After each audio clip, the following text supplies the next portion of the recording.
Notre tournée des candidats s'arrête à Saint-Ferréol-les-Neiges, où nous rencontrons Mme Suzanne Demers, qui est candidate pour succéder à Mme Parise Cormier à la mairie de Saint-Ferréol-les-Neiges.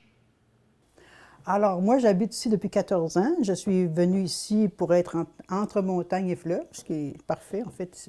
Et donc, depuis que je suis ici, je me suis occupée beaucoup du comité d'embellissement paysager avec toutes sortes d'activités pour améliorer la végétation. Et on a créé avec des bénévoles 2 potagers communautaires, un au village et un au faubourg, en collaboration évidemment avec la municipalité. Donc, je me suis impliquée beaucoup depuis que je suis ici. Puis des dernières années, j'ai été conseillère municipale pour le district numéro 3. J'ai adoré cette expérience. J'encourage les gens à se porter candidat, parce que c'est vraiment intéressant. Une municipalité, étant donné que c'est multisectoriel, c'est vraiment intéressant. Donc, vous avez fait de la politique active. Maintenant, vous souhaitez devenir mairesse à la prochaine élection. Quels sont les engagements que vous avez en tête pour la municipalité? Bien, j'ai plusieurs engagements qui découlent beaucoup des 4 ans que je viens de passer, des observations que j'ai faites, puis des observations aussi, des souhaits pour le futur. Pour le futur, évidemment, que mes souhaits sont très écologiques, c'est facile à comprendre. Et pour l'actualité, comme notre municipalité est beaucoup en croissance, c'est pas freiner la croissance, mais gérer mieux la croissance de cette municipalité qui explose. Et on a un problème, pas un problème, la situation de l'eau potable ressemble à d'autres municipalités, c'est-à-dire qu'il faut gérer notre eau potable de façon plus serrée parce qu'on ne pourra pas continuer à développer avec l'eau potable. Il faut que l'eau suive. Là. C'est bien beau avoir 4 salles de bain, mais il faut avoir de l'eau dans les robinets. Tu sais. Fait que bon. Alors ça, c'est sûr qu'il faut développer l'offre, oui, mais en gérant les autres besoins autour, la circulation sur l'avenue Royale, l'eau potable, etc., etc. Et les gens qui viennent d'ici, municipalité, qui arrivent souvent de milieux urbains, ils veulent des services différents des gens qui ont toujours vécu ici. Alors, ça aussi, c'est la polyvalence des services offerts et commence à prendre beaucoup d'ampleur. Si je comprends, c'est un peu comme une cohabitation que vous espérez entre les nouveaux arrivants et ceux qui sont là depuis longtemps. Oui, mais ça, c'est tout à fait mon but, parce qu'ici, on voit, sur Saint-Ferréol, on voit que c'est divisé comme en 2. Hein. Alors ici, tu as la partie hébergement, touristes et gens qui habitent ici de façon secondaire. Et ici, les gens qui vivent la ruralité, qui vivent de la foresterie et de l'agriculture. Fait que c'est comme 2 besoins différents qui, de plus en plus, comme moi, j'aimerais ça, là, en 4 ans, essayer de réunir ce monde-là, là, l'Est puis l'Ouest, qui est encore très séparé. Bon. Vous parlez aussi dans votre programme de protéger le milieu naturel. De quelle manière vous pensez faire le tout? Le protéger le milieu naturel, il y a plusieurs besoins, il y a plusieurs façons aussi.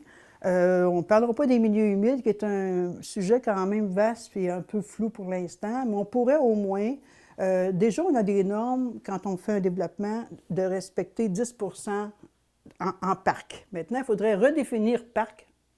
Moi, j'aimerais ça changer la norme parc, pas des jeux pour les enfants avec des bains, des balançoires nécessairement, mais en espace protégé. Ce serait facile de faire ça. Chaque fois qu'il y a un développement, 10 en aire protégée.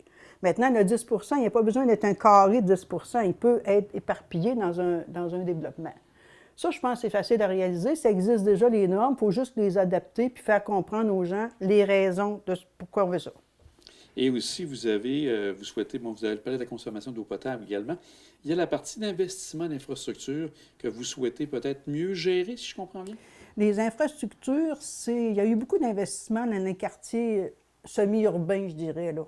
Il y a eu un tennis, il y a eu plusieurs investissements du côté ouest. Alors, il faudrait peut-être revenir un peu à des investissements du côté ouest. Exemple, les jeux d'eau. Mettons. On a parlé d'avoir des jeux d'eau pour les enfants pour contrer les îlots de chaleur et tout.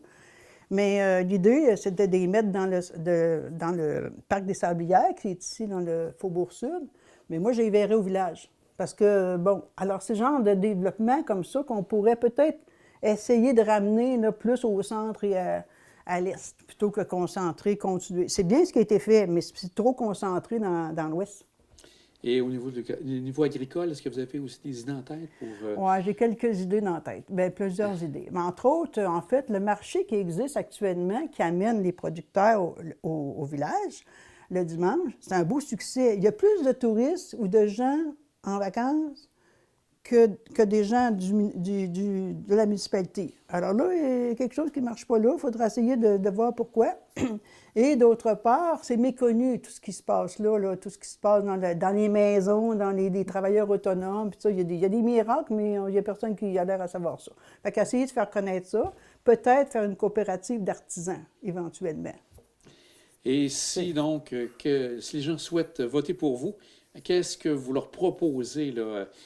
Qu'est-ce que vous leur dites de voter pour vous, Mme Demers? Bien, s'ils sont prêts à virer un peu écologique, là, c'est le temps. Sinon, en tout cas, il faut changer certaines normes, les normes de gazon, les normes d'entretien, les normes de construction. Il faut changer des normes pour aller vers des normes plus écologiques. S'ils sont prêts à faire ça, qu'ils votent pour moi. C'est ça le message. Et vous avez donc, vous parlez du gazon, est-ce qu'il y a des éléments comme le compostage, des éléments comme ça que vous regardez également pour... Oui, le compostage, c'est déjà pas mal commencé, ça peut continuer. Et on a aussi constaté qu'il y a des économies énormes en tonnage pour les vidanges quand les gens compostent puis quand les gens récupèrent. Il y a une grosse différence. Fait que c'est très économiquement payant de composter puis de récupérer. Maintenant, les gens qui vivent ici de façon permanente, ça commence à rentrer. Là, les gens qui arrivent ici comme touristes, là, ils s'en foutent un peu du compostage. Fait que, tu sais, c'est comme, il faut aller chercher là, cette clientèle-là, les sensibiliser, je ne sais pas comment encore. Alors, bien, merci beaucoup, puis on vous souhaite bonne chance pour Merci cette d'être campagne. venu. Merci beaucoup. Bonne campagne à vous aussi.